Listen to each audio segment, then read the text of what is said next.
Olá pessoal, tudo bem? A aula de hoje é sobre o reino das plantas. Vamos lá?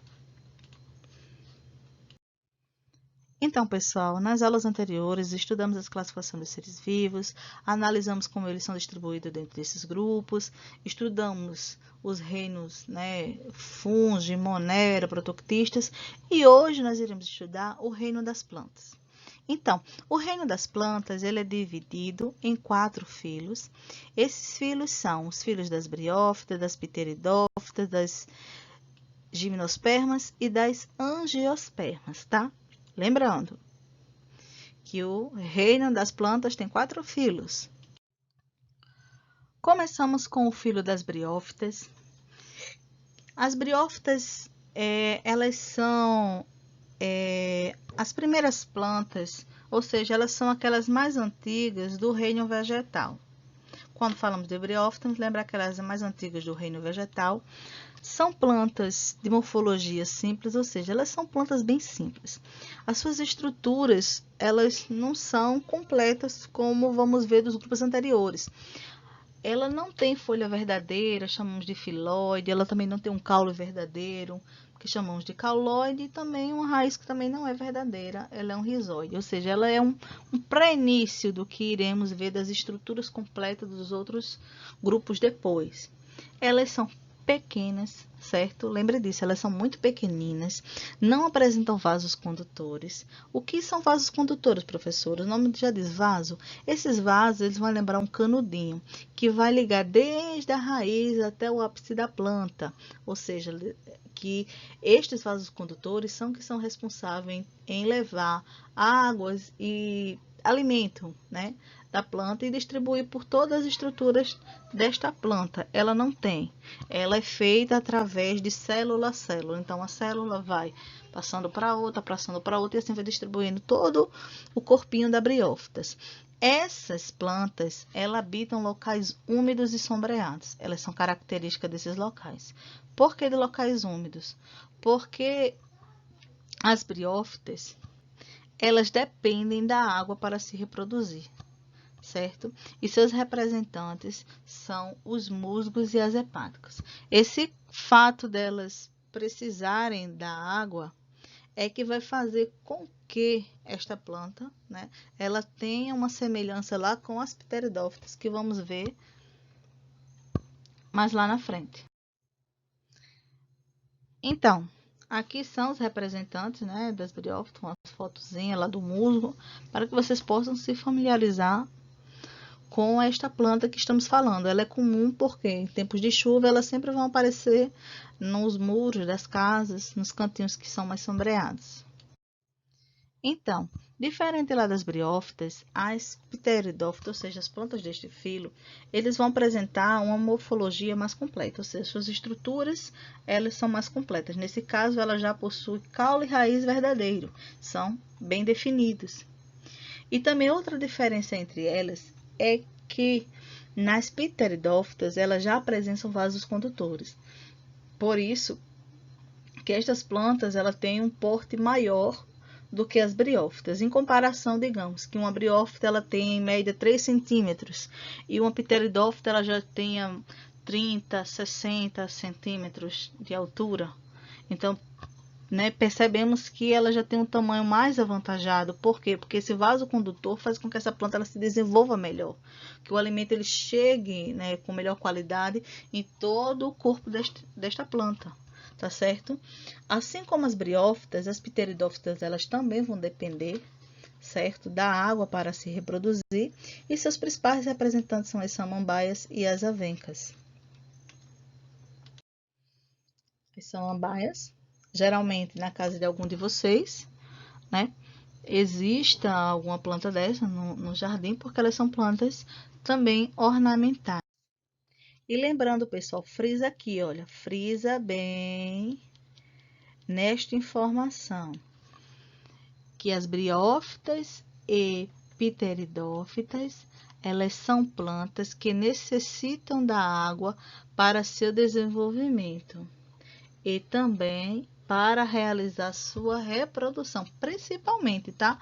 Por quê? Porque se não houver água, essas plantas elas não vão poder se reproduzir Então, se elas não podem se reproduzir, elas não vão aumentar a sua espécie naquela localidade, chegando até, né, que elas desapareçam daquela regiãozinha ali onde elas estão situadas, né? Aí vai haver a necessidade novamente que chova no caso das briófitas para que ela reapareça novamente e possa, de fato, se reproduzir, certo? Então, lembrando, a característica que vai unir as duas, tanto a briófita e a pteridófita, é exatamente esta necessidade da água, porque é muito importante para elas por conta da reprodução, que elas dependem extremamente da água para manter, né, a perpetuação das suas espécies, tá certo? E agora vamos estudar o terceiro filo, que é o filo das gimnospermas. E as gimnospermas, pessoal, ela é um grupo muito importante nas plantas. Por quê? Porque foi a partir das gimnospermas que surgiu as primeiras plantas com sementes. Até então, o grupo das briófitas, os grupos das pteridófitas, elas não possuíam sementes, certo? Os seus gametas, eles eram, né, guardados em estruturas diferentes. Mas a gimnosperma, ela marca este momento na história deste reino, exatamente pela presença da semente. Então, o surgimento da semente deixa esta planta menos dependente da água, né? Diferente lá dos outros dois grupos anteriores, que vimos que elas são extremamente dependentes. É até uma característica, né, que se assemelha às duas anteriores. E estas plantas, ela tem todas as estruturas desenvolvidas, certo? No entanto,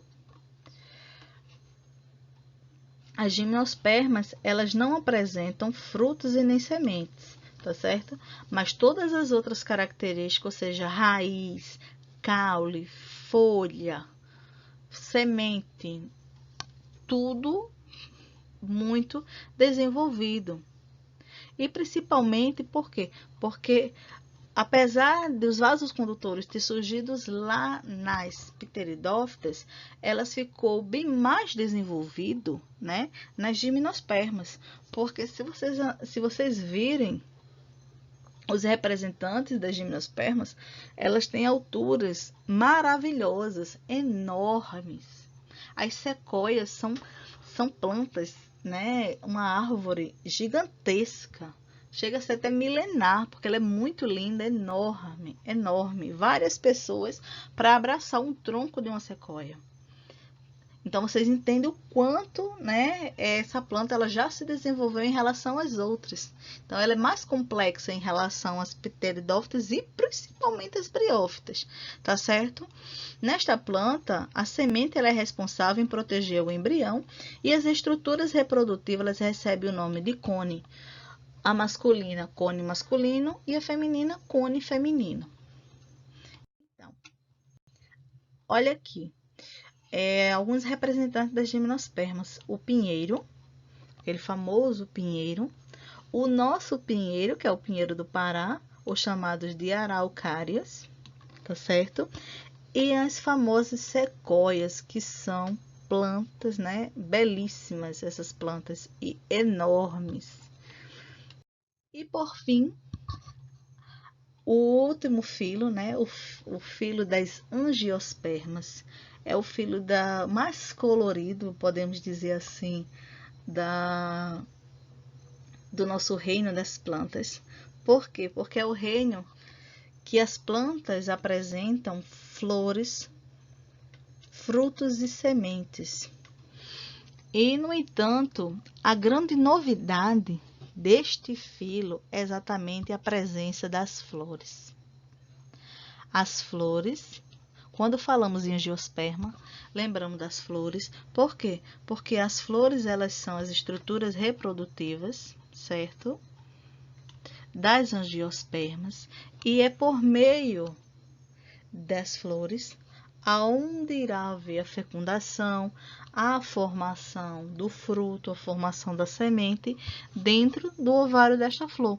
Então, é muito importante as angiospermas, porque ela é o grupo das plantas mais completa, a mais completa e mais complexa em relação às outras. Exatamente por quê? Porque ela possui flor, fruto e semente, certo? Tudo isso a partir de quem? Das nossas flores, né? Essas belíssimas flores.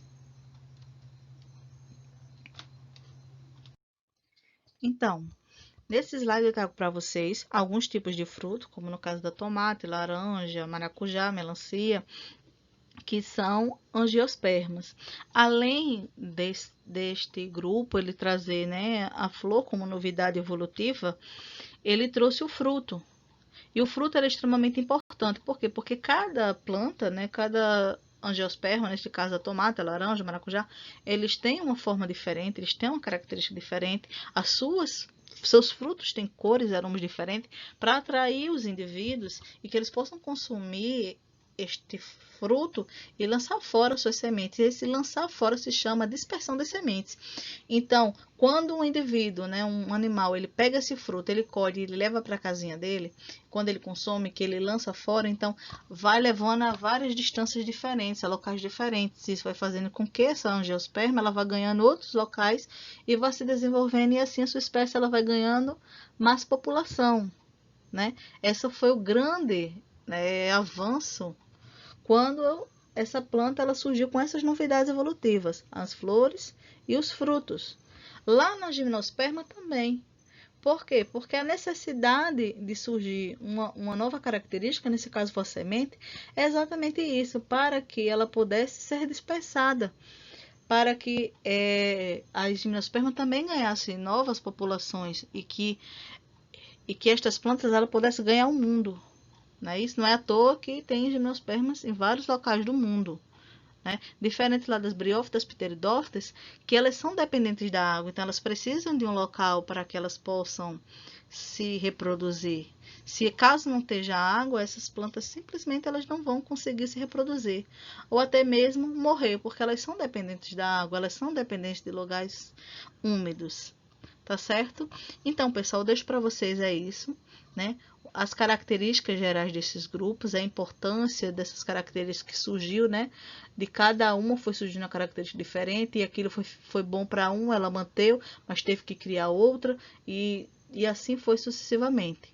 Tá certo? Se tiver alguma dúvida, me procure. Espero que tenha gostado da aula e até a próxima. Beijos!